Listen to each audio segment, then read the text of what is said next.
a grande tribulação será após a extinção dos templos religiosos e o fim de todas as igrejas apóstatas no mundo. A sua destruição será repentina, chocante, devastadora. Assim será a extinção definitiva da antiga meretriz religiosa. Será um dos mais catastróficos acontecimentos de toda a história. Esses eventos marcará o início da grande tribulação, tal como nunca ocorreu desde o princípio do mundo. Não, nem tampouco ocorrerá de novo. Embora impérios políticos tenham ascendido e caído, uma espécie tem perdurado: o Império Mundial da Religião Falsa, que há muito tempo existe sem interrupção, desde os dias do sanguinário Nimrod, o criador de Babel e fundador de Babilônia, um dos descendentes de Cã, filhos de Noé.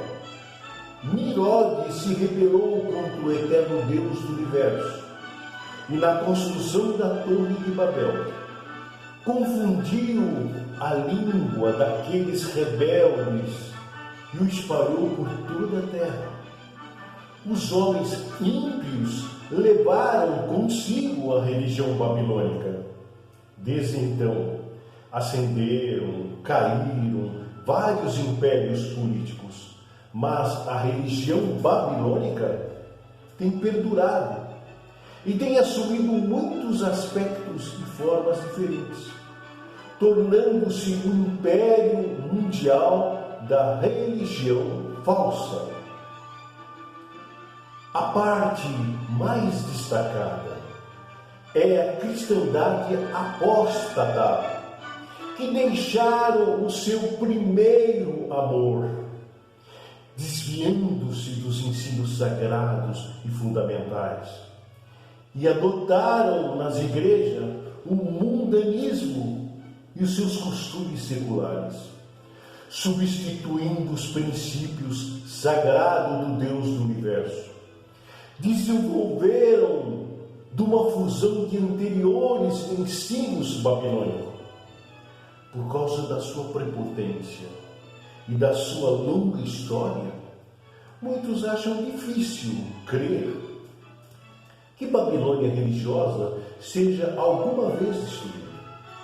É apropriado que o Apocalipse confirma a sua condenação e que oferece-nos duas descrições detalhadas da sua subsequente e que levaram à sua total desolação.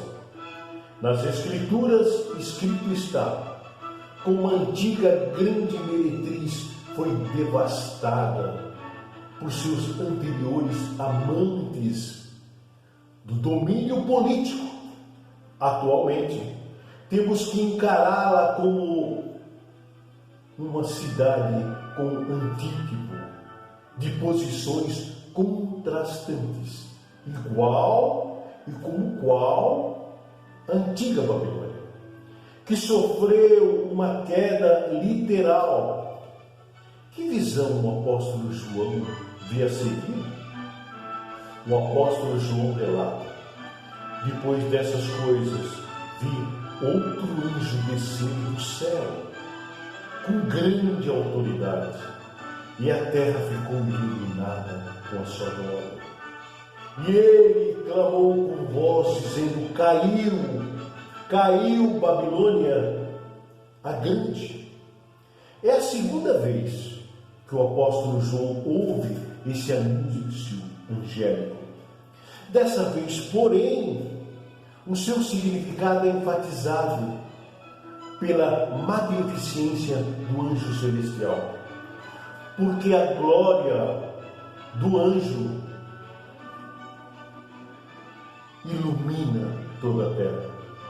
Quem é este anjo? Séculos antes, o profeta Ezequiel relatou numa visão celestial e declarou que a própria terra brilhava por causa da sua glória. Toda boa dádiva e todo dom perfeito são lá do alto, descendo do imutável Pai das luzes, que não pode existir variação ou sombra de mudança. O único a brilhar com a glória comparável ao Pai eterno é o nosso Senhor Jesus Cristo, que é o reflexo da glória de Deus, a representação exata do seu próprio ser. Jesus Cristo tornou-se Rei do céu e exerce autoridade sobre toda a terra, como Rei e Juiz associado de Deus. Portanto, é apropriado que o próprio Jesus Cristo anuncie a segunda queda final e definitiva da Babilônia religiosa. O anjo usa a proclamação da queda da mãe de todas as meretrizes e da cristandade apóstata, a começar o julgamento daqueles que professam ser a casa de Deus. Quem é esse anjo que usa de grande autoridade na proclamação de tal espantosa notícia a toda a humanidade? Como veem os remanescentes na terra, os irmãos do apóstolo João, que sofreram e que sofrem muito na mão da meretriz religiosa? Deus e o seu mensageiro do pacto abraâmico, o Senhor Jesus Cristo, começaram o julgamento com a casa de Deus, dos que professam ser a casa de Deus. Dizem ser cristão e não são. A grande meretriz religiosa, a cristandade apóstata, foi levada a julgamento com uma enorme culpa de sangue, que incorreu durante a Primeira e a Segunda Mundial. Sua cumplicidade na perseguição aos servos fiéis de Deus vivo, os seus credos religiosos babilônicos, que não ajudaram nesse tempo de julgamento. Não ajudaram nesse tempo de julgamento, porque nenhuma parte da grande meretriz mereceu a aprovação do Deus eterno. Porque se pode dizer que Babilônia religiosa, na sua primeira vez, já havia caído? Para o povo de Deus serem soltos e restabelecidos e obterem a prosperidade espiritual. Por volta do tempo, o próprio Deus e Jesus Cristo já haviam manobrado os assuntos para que a religião falsa não mais exercesse domínio sobre o povo verdadeiro do Deus eterno. A religião falsa não mais podia impedi-los de servir ao grande Deus e de divulgar a verdade a todos que a ouvissem, que a meretriz Babilônia foi julgada, está condenada, e proclamando a definitiva e eminente vindicação da soberania do eterno Deus. Quando a antiga cidade da grande Babilônia, no ano 539 antes da era cristã, caiu, é verdade que a antiga grande Babilônia religiosa não foi devastada, assim como tampouco a antiga cidade da grande Babilônia foi destruída no ano 539 antes da era cristã, quando caiu diante dos exércitos de Ciro, persa.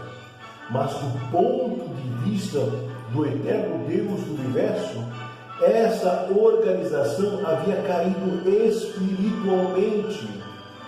Babilônia religiosa foi judicialmente condenada, à espera no tempo certo da sua execução e da sua extinção final. Portanto, a religião falsa não mais podia manter cativo os do povo de Deus.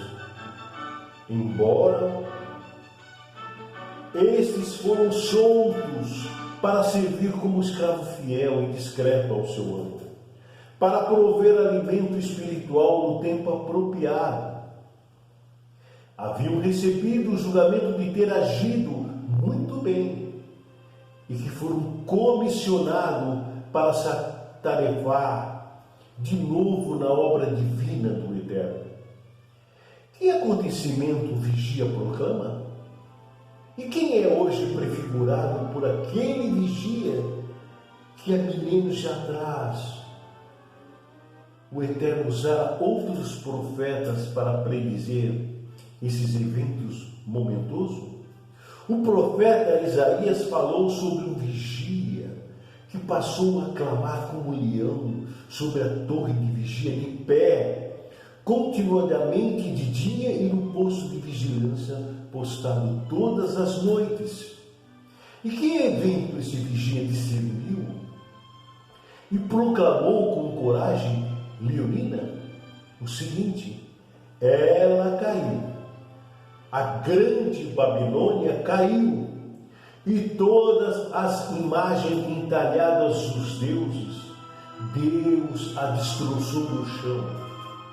Agora, os atuais servos fiéis de Deus, que estão a clamar como leão sobre a torre de vigia, e que estão em pé continuadamente, e prefigura muito apropriadamente a atual e bem desperta classe dos irmãos do apóstolo João, ao passo que usam as palavras teocráticas para divulgar a notícia de que a meretriz religiosa caiu.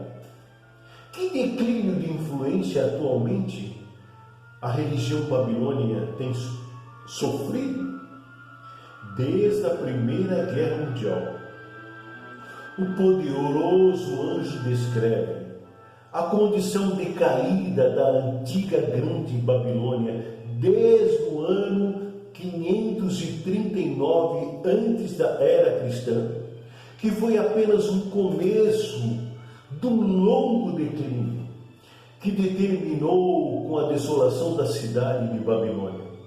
De modo similar, desde a Primeira Guerra e a Segunda Guerra Mundial, a influência da religião da Grande Babilônia declinou notavelmente em escala global. No Japão, a adoração shintoísta do imperador foi proscrita. Depois da Segunda Guerra Mundial, na China, o governo comunista controla todas as nomeações e atividades religiosas. Os protestantes do norte da Europa, a maioria das pessoas tornou-se indiferentes à religião. A Igreja Católica Romana, recentemente, tem sido enfraquecida por cismas e dissensões internas no seu domínio global. Todas essas tendências, sem dúvida, fazem parte da secagem do rio Eufrates, em preparação para um vindouro ataque militarista contra a mulher, a meretriz religiosa. Essa secagem reflete também no anúncio feito pelo Papa em outubro de 1986, de que a Igreja novamente tem de se tornar-se mendicante por causa dos seus enormes déficits. Desde o ano de 1919, a mulher, a meretriz religiosa, tem ficado exposta ao olhar público que não opera que não tem efeito e é ineficaz. Um baldio espiritual, assim como o poderoso anjo aqui anuncia. Ela se tornou moradia de demônios, guarita de toda exalação impura e guarita de toda ave impura e odiada. Dentre em pouco, a mulher meretriz religiosa será literalmente um baldio, tão desolada como as ruínas da antiga cidade de Babilônia no Iraque da atualidade. Em que sentido a mulher meretriz religiosa tornou-se moradia de demônios e guarida de toda exalação impura e de toda ave impuras? A palavra demônio aqui é provavelmente um reflexo da palavra para demônios caprino, encontrada na descrição que o profeta Isaías, da antiga cidade da grande Babilônia caída, nas ruínas da antiga Babilônia religiosa. A existência figurativa de tais animais, junto com o ar estagnado, viciado, a exalação impura e as aves impuras, indica sua condição espiritualmente morta. Atual mulher meretriz religiosa, que não oferece nenhuma perspectiva de vida à humanidade. A sua situação enquadra-se também na profecia de Jeremias. Há uma espada contra os caldeus.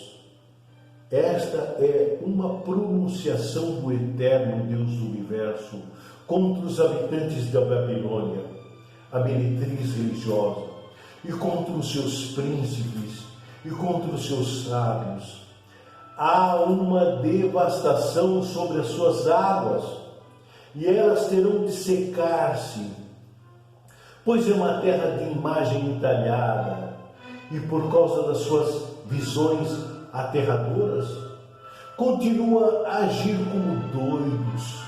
Por isso morarão os frequentadores de regiões áridas, como os animais uivantes, e terão de morar nela aventruzes, e nunca mais, na atual Babilônia, a meretriz religiosa, nada residirá de geração em geração. A idolatria, as ladainhas, não pode salvar a meretriz religiosa. A sua retribuição será semelhante à derrubada de Sodoma e Gomorra. Como que é que o poderoso anjo traz a atenção à ampla extensão do meretrício da atual mulher meretriz religiosa? Que imoralidade prevalecente da antiga religião da grande Babilônia é encontrada na atual mulher meretriz religiosa? O poderoso anjo traz atenção.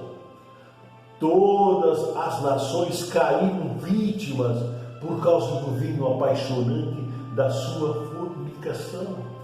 E os reis da terra cometeram fornicação com ela. Os comerciantes, viajantes da terra ficaram ricos devido ao poder da sua impudente luxúria.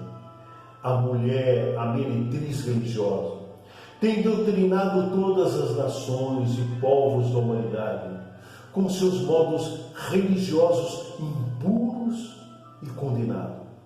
Igual era a antiga e religiosa grande Babilônia. Segundo o historiador grego Heródoto, toda mulher tinha que se oferecer pelo menos uma vez na vida como prostituta em adoração no templo de Babilônia. A repugnante corrupção sexual é retratada até hoje nas esculturas danificadas da guerra na Índia. Mostram o deus hindu, Vishnu, rodeado de cenas eróticas repugnantes. Nos Estados Unidos da América, a relação de imoralidade que abalou o mundo dos teleevangelistas. No ano de 1987 e 1988, a revelação ampla na prática da homossexualidade por ministros religiosos ilustram que mesmo a cristandade tolera chocante excesso de fornicação literal.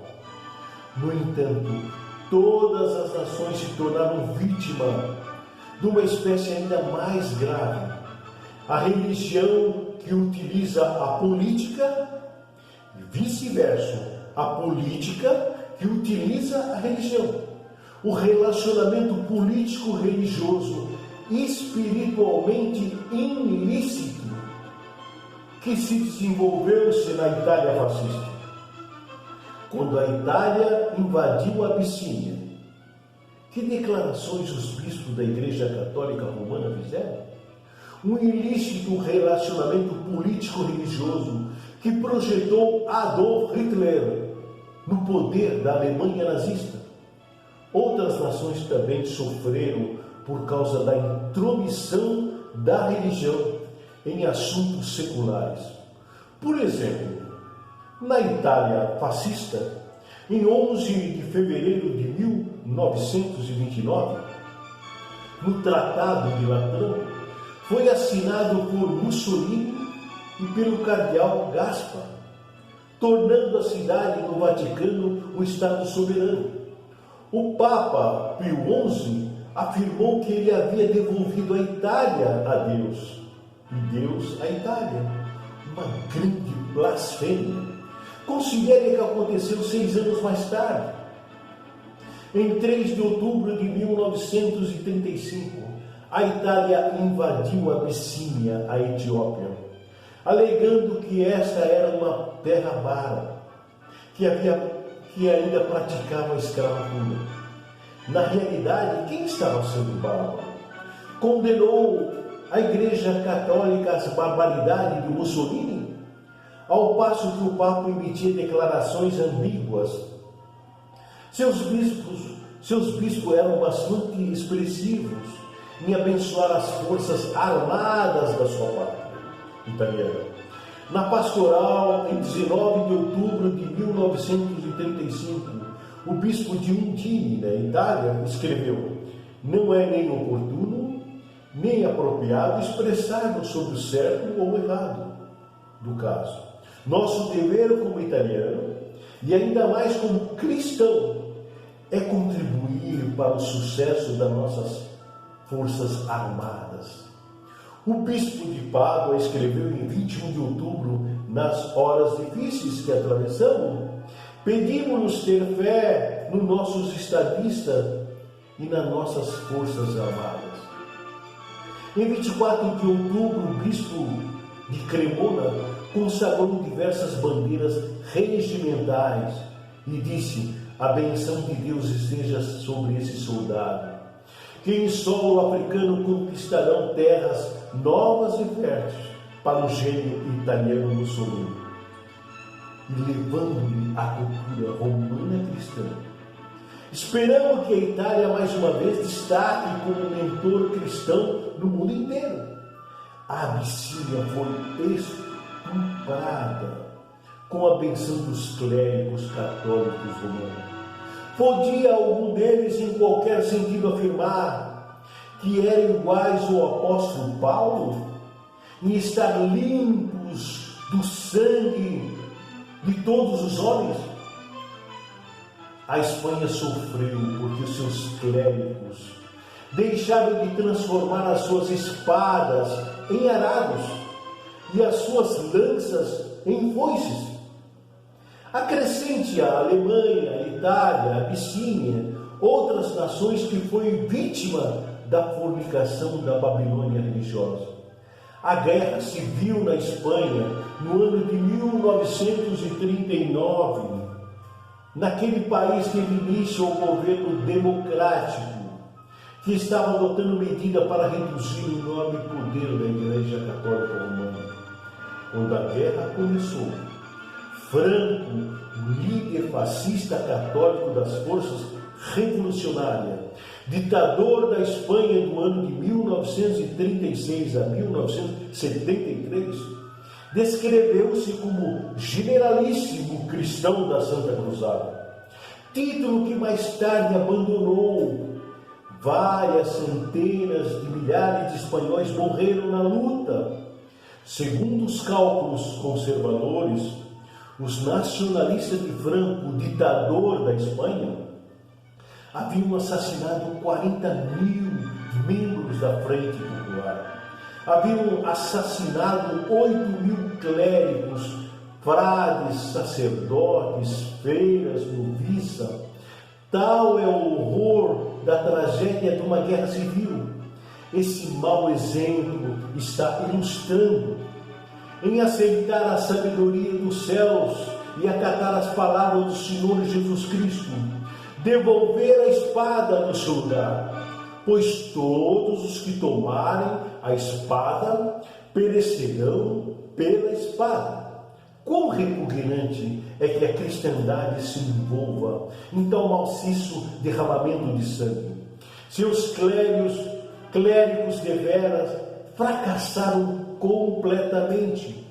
Por isso os cristãos fiéis, independentes, atuais, vistam-se de toda a armadura do Deus eterno, para que possam resistir à maldade e permanecerem inabaláveis, pois o Senhor Deus do universo os acompanhará e lutará por você contra os inimigos visíveis e invisíveis, para no final dar-lhes a vitória em nosso Senhor Jesus Cristo.